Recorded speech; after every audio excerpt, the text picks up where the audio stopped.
وہ گارڈن میں چہل قدمی کر رہا تھا۔ رات کے پہر چاند کی روشنی گھاس پر پڑ رہی تھی جو منظر کو حسین بنا رہی تھی۔ شادی کب کر رہے ہو؟ ارکم نے شوق ہوتے پوچھا۔ جلد ہی، وہ بس یہی کہہ سکا۔ ایک چہرہ نگاہوں کے سامنے گھوم گیا۔ کوئی ہے نظر میں؟ ارکم نے وہی سوال کیا جو باسل چاہتا تھا کہ وہ نہ کرے۔ وہ بس ہنکارا بن کر رہ گیا۔ نہ کر یار، بول دے کوئی نہیں ہے، وہ حیرت سے چلاتا بولا۔ کوئی ہے، اس نے چاند کو دیکھتے جواب دیا۔ کون ہے؟ وہ پوچھ رہا تھا۔ ہے ایک لڑکی، رودابا کا چہرہ یاد کرتا بولا۔ نام بتاؤ اس کا۔ ارکم نے سر جھٹکا۔ جس دن اس کا نام میرے نام کے ساتھ جڑ جائے گا اس دن بتا دوں گا، یہ کہہ کر وہ اندر کی جانب بڑھ گیا۔ مزید ایک دو باتیں کرنے کے بعد کال بند ہو گئی۔ اب وہ لیپ ٹاپ کھولے کوئی کام کر رہا تھا۔ اچانک کمرے کا دروازہ نوک ہوا۔ اس نے گھڑی پر وقت دیکھا تو رات کے 11 بج رہے تھے۔ اس وقت کون ہو سکتا ہے؟ اس نے اٹھ کر دروازہ کھولا تو سامنے براق کھڑا تھا۔ میں اندر آ سکتا ہوں؟ وہ سرخ آنکھوں سے اس سے سوال کر رہا تھا۔ باسل نے پیچھے اٹھتے اسے جگہ دی تو وہ اندر داخل ہوتا کھڑکی کے پاس جا کھڑا ہوا۔ کیا ہوا بھائی، آپ ٹھیک ہیں؟ اب براق کی سرخ آنکھیں دیکھ کر وہ اسے چنبا ہوا۔ میں تم سے کچھ پوچھوں گا، صاف صاف جواب دینا، وہ کہہ رہا تھا۔ پوچھیں، کیا پوچھنا ہے بھائی؟ وہ اس کے پاس آ کھڑا ہوا۔ تم کسی لڑکی کو پسند کرتے ہو؟ براق کے سوال پر وہ ایک پل کو چونکا۔ یہ سوال وہ بھی رات کے اس پہر، مگر وہ سر ہلا گیا۔ صرف پسند کرتے ہو یا محبت بھی کرتے ہو؟ اس نے پھر پوچھا۔ محبت کرتا ہوں۔ کیا نام ہے اس کا؟ اس نے خواہش کی کہ اس کا بھائی وہ نام نہ لے جو وہ نہیں چاہتا۔ رودابا جمشید، باسل کہہ گیا، اور براق کی آنکھیں مزید سرخ ہو گئیں۔ کیا شادی کرنا چاہتے ہو اس سے؟ اس نے مٹھیاں بھینجتے پوچھا۔ ابھی نہیں، یہ بہت جلد ہو جائے گا، وہ آگے پڑھنا چاہتی ہے۔ اسے رودابا کی اس دن ریسٹورنٹ کی کہیں بات یاد آئی۔ یہ سنتے کھڑکی کی جانب منہ کے براق کی مٹھی بھینچی کھل گئی۔ تو مزید پڑھنے کے لیے لندن جاؤ گے؟ وہ کہہ رہا تھا۔ ابھی؟ اتنی جلدی؟ اسے حیرت ہوئی۔ ہاں چلے جاؤ، واپس آؤ گے تو تمہاری اس سے شادی کروا دوں گا۔ وہ مڑتا اب اس کے چہرے کو دیکھتا کہہ رہا تھا۔ کیا کچھ ہوا ہے بھائی؟ باسل نے تعجب سے پوچھا۔ نہیں، میں بس چاہتا ہوں کہ تم خوش رہو اس لڑکی سے دور رہ کر، اس نے دل میں کہا۔ میں یوں ہی نہیں جانا چاہتا، میں جانے سے پہلے اس سے نکاح کرنا چاہتا ہوں، وہ کہہ گیا۔ وہ نکاح اتنی جلدی کرنے کے لیے نہیں مانیں گے، ہو سکتا ہے وہ انکار کر دے۔ اس نے آخری پتا پھینکا۔ باسل سر ہلا گیا۔ ٹھیک ہے، وعدہ کریں جب میں آؤں گا تو آپ میرے لیے اس کا ہاتھ مانگیں گے؟ اس نے وعدہ کرنے کے لیے ہاتھ آگے بڑھایا۔ میں وعدہ کرتا ہوں جب تم لندن سے واپس آؤ گے تو تمہارا نکاح اس سے کروا دوں گا۔ اس نے باسل کے ہاتھ سے ہاتھ ملایا، لیکن دل میں وہ اس وعدے پر قائم نہ رہنے کے لیے اللہ سے معافی مانگ چکا تھا۔ اتنی جلدی انتظامات ہو جائیں گے؟ باسل اس کے چہرے پر ایک نظر ڈالتا بولا۔ ہاں، یہ میری ذمہ داری، تم بس اپلائی کر دو، وہ کہہ کر کمرے سے باہر نکل گیا۔ باسل جہانگیر نے اسی رات یونیورسٹی آف لندن کے لیے اپلائی کر دیا تھا۔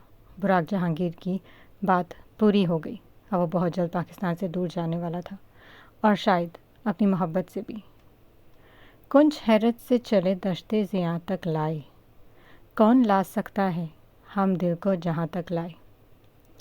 وقت کا کام گزرنا ہے اور گزر گیا، اور ایک ماہ گزرتا گیا۔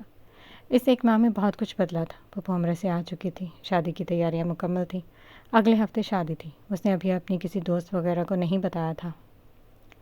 راسم بھی لندن سے آ چکا تھا۔ حیرت انگیز طور پر وہ رودابا کے ساتھ ٹھیک تھا۔ وہ لوگ ایک دو دفعہ شادی کی شاپنگ کے لیے ایک ساتھ گئے تھے۔ اس کے علاوہ رودابا بھی خوش تھی، شاید یہی اس کا نصیب تھا۔ کبھی کبھی اسے جب وہ یاد آتا تو چپ ہو جاتی یا مصروف، کیونکہ ابراہیم نے نہ کوئی رابطہ کیا نہ کوئی پیغام۔ وہ اس بات پر یقین دے آئی تھی کہ اس شخص کی محبت اس کے نصیب میں نہیں۔ حالانکہ دل میں ہوتی تکلیف چہرے پر واضح ہوتی، وہ نظر انداز کر دیتی۔ اس نے پتھر دل بن جانے کو ترجیح دی۔ مریم کے آنے سے بھی اس کا کوئی رابطہ نہیں تھا، کیونکہ اب وہ کسی دوسری یونیورسٹی میں لیکچرار تھی۔ آج پھپھو کے ساتھ جا کر وہ بارات کے لیے جوڑا پسند کر آئی تھی۔ ساری تیاریاں مکمل تھیں، شادی کو کچھ ہی دن رہ گئے تھے۔ آج شام وہ کہ اچھا موسم دیکھ کر فلاور شاپ پر چلی آئی۔ آج اتوار تھا اور اس کا نکاح ہفتے کو تھا۔ وہ جانتی تھی اس کے بعد وہ یہاں کبھی نہیں آ سکے گی۔ بلیک لانگ فراک پر بلیک ہی کیپری نما ٹائٹس اور اوپر گرے کوٹ پہنے، سر پر بلیک حجاب کیے ہوئے تھی۔ اس ایک ماہ میں وہ ان میں سے کسی سے نہیں ملی تھی، نہ نرمین، نہ صنم، اور نہ ہی ارکم یا نبراس۔ البتہ باسل ایک دو بار راستے میں آتے جاتے ٹکرایا تھا۔ وہ دونوں ملے بھی تو بات نہیں کی تھی، لیکن اسے یہ ضرور پتہ چلا کہ باسل جہانگیر پڑھنے کے لیے بیرون ملک جا رہا ہے۔ کون سے ملک جانتا ہے؟